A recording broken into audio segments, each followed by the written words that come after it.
நண்பர்களே, ஜெர்சா கிச்சன் சேனல்ல இன்னைக்கு நம்ம ரொம்பவே சூப்பரான தக்காளி சட்னி எப்படி செய்யலாம்னு சொல்லி பார்க்கலாம். 2 இட்லி சாப்பிட்றவங்க கூட இந்த சட்னி வச்சு கொடுத்தீங்கன்னா 4 இட்லி சாப்பிடுவாங்க. அவ்வளவு செம்மையா இருக்கும். வாங்க இந்த டேஸ்டான தக்காளி சட்னி எப்படி செய்யலாம்னு சொல்லி பார்க்கலாம். இது செய்யறதுக்கு அதிக டைம் ஆகாது, 5 நிமிஷமே போதும். 3 தக்காளி ஸ்லைஸா கட் பண்ணி வச்சிருக்கேன். அதை மிக்சி ஜார்ல சேர்க்கலாம். சேர்த்துட்டு இது கூடவே ஒரு வெங்காயம் கட் பண்ணி வச்சிருக்கேன், அதையும் சேர்க்கலாம்.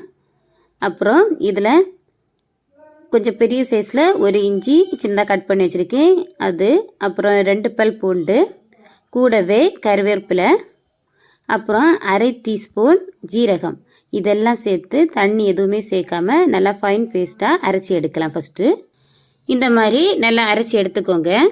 ஏன் இது ஊற இருக்கட்டும். அப்புறம் ஒரு பேனில் 2 டேபிள் ஸ்பூன் எண்ணெய் சேர்க்கலாம். எண்ணெய் நல்லா சூடானதும் இதில் 1/4 டீஸ்பூன் கடுகு நல்லா பொட்டினதும் இதில் கருவேப்பிலை, அப்புறம் ஒரு வரமிளகாய் இதையும் சேர்க்கலாம். இதெல்லாம் நல்லா பொரிஞ்சதும் இனி இதில் 1/2 டேபிள் ஸ்பூன் கடலை மாவு எடுத்து வச்சுருக்கேன், அந்த கடலை மாவையும் இதில் சேர்க்கலாம். கடலை மாவை இந்த எண்ணெயில் சேர்த்தப்புறம் இதை நல்லா ரோஸ்ட் பண்ணி எடுக்கலாம். இந்த கடலை மாவோட ராஸ்மல் போகிறதுல இந்த மாதிரி நல்லா ரோஸ்ட் பண்ணிக்கோங்க. இனி இது லைட்டாக கலர் சேஞ்ச் ஆகும். ரொம்பவே கலர் சேஞ்ச் ஆனால் கரிஞ்சு போயிடும். அதனால் லேசாக கலர் சேஞ்ச் ஆனதும் இதில் எண்ணி நம்ம அரைச்சி வச்சுருந்த தக்காளி பேஸ்ட்டு சேர்க்கலாம். தக்காளி பேஸ்ட்டை சேர்த்தப்புறம் அதோட ராஸ்மெல் போகிறது வரை நல்லா மிக்ஸ் பண்ணலாம். ஒரு 2 நிமிஷம் இதை நல்லா மிக்ஸ் பண்ணி விடுங்க. ஏன்னா நம்ம தக்காளி எல்லாம் வதக்க எதுவுமே இல்லை, அப்படியே நம்ம மிக்சியில் அடித்து தான் எடுத்தோம் தக்காளி வெங்காயம் எல்லாம். அதனால் அதோட ராஸ்மெல் போகணும். அப்புறம் இதில் அரை டீஸ்பூன் மிளகாய்த்தூள், 1/4 டீஸ்பூன் மஞ்சள் தூள், இந்த 2 சேர்த்து நல்லா கலந்து விடலாம். நல்லா கலந்து விட்டப்புறம் இனி இதில் தேவையான அளவு தண்ணி சேர்க்கலாம். தண்ணியும் சேர்த்தப்புறம் இது குழம்புக்கு தேவையான உப்பையும் சேர்த்து நல்லா மிக்ஸ் பண்ணிவிடுங்க.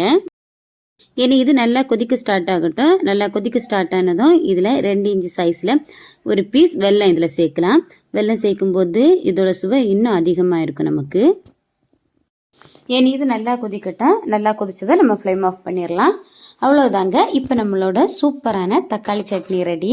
இதை நீங்கள் வீட்டில் கண்டிப்பாக ட்ரை பண்ணி பாருங்கள். 5 நிமிஷத்துலேயே இதை நம்ம செய்து முடிச்சிடலாம்.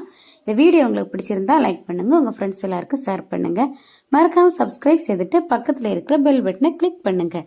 வீட்டிலே சமைக்கலாம், நலமாக வாழலாம்.